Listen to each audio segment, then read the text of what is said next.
नमस्ते मित्रांनो, आपण पाहूया बाळूमामाच्या नावानं चांग भलं।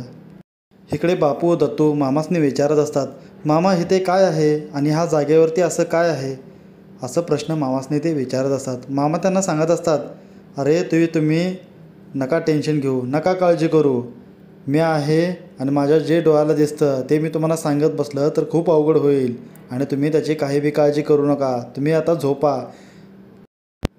बापू म्हणतो, मामा मी आता जागरण करतो। मामा म्हणतात, अरे नको, तुम्ही झोपा आता, तुम्हाला सकाळी उठून कामं करायची असतात, आता सर्वजण झोपा बरं। असे म्हणून सर्व लोक झोपू लागतात। मामासुद्धा झोपलेले असतात। मामांना अचानक जाग येतं। मामा उठून पाहतात तर समोरून कोणतरी एक व्यक्ती येत असतं, म्हणजे भूत येत असतं। मामा त्याला म्हणतात, इकडे यायचं नाही, तिथेच थांब आणि माझ्या तळावर अजिबात यायचं नाही।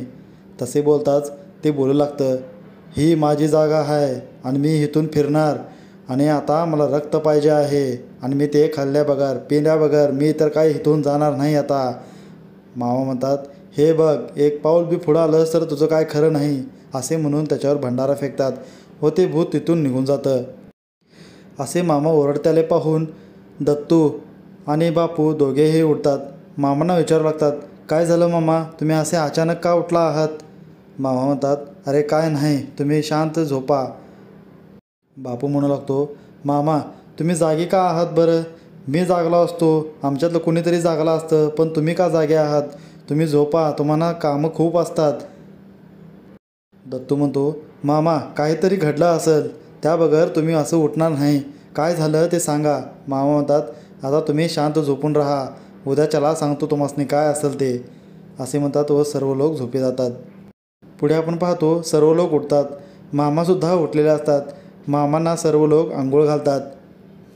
मामांचं सर्व आवरल्यानंतर दत्तू बापू विचारू लागतात, मामा काय झालं होतं रातच्याला आणि तुम्ही ओरडत होता, काय झालं सांगशाला का? मामा म्हणतात, अरे हे बघा, तुम्हाला जे काही दिसतं त्याच्या पलीकडचं मला सर्व दिसत असतंय आणि मी ते सर्व तुम्हाला सांगत बसलो तर खूप अवघड व्हायचं मग, म्हणून मी सांगत नाही। बापू म्हणतो, मामा काय झालं ते तरी सांगा। असे म्हणताच मामा तिथून अचानक उठतात, पुढे चालत शेताकडे निघतात। दत्तू व बापू ओरडू लागतात, मामा तुम्ही कुठे चालला आहात?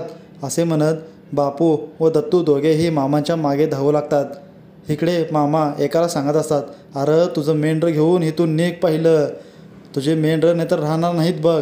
तो माणूस म्हणतो, तुम्ही कोण आहात बरं आणि मला हे का सांगत आहात? तुमचे शेत आहे का ही? मामा म्हणतात, अरे बाबा तसं नाही, ही माझी काही शेत नाही, मी तुला चांगल्यासाठी सांगत आहे, तो आधी इथून निघ पहिलं, नाहीतर तुझी मेंढरं इथं राहणार नाहीत बघ, उगाच त्यांना मारू नकोस, तू इथून गेलास तर तुझं चांगलं होईल। तो माणूस काही ऐकत नाही व मामांना म्हणतो, मी काही जाणार नाही इथून, काय व्हायचं ते मी बघून घ्याल।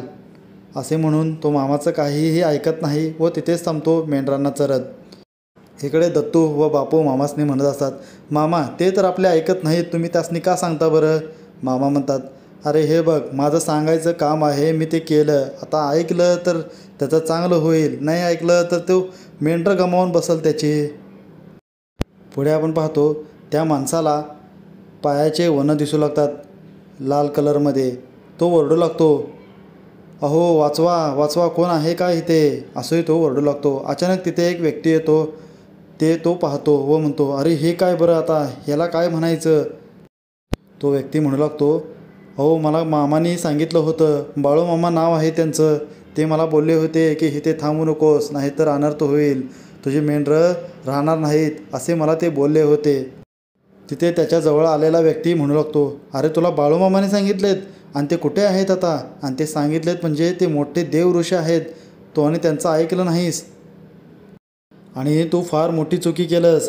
पहिला तू आधी मामांकडे निघ, मामांकडे जाऊ आधी आणि मेंढरं इथून पहिला नेऊ आपण।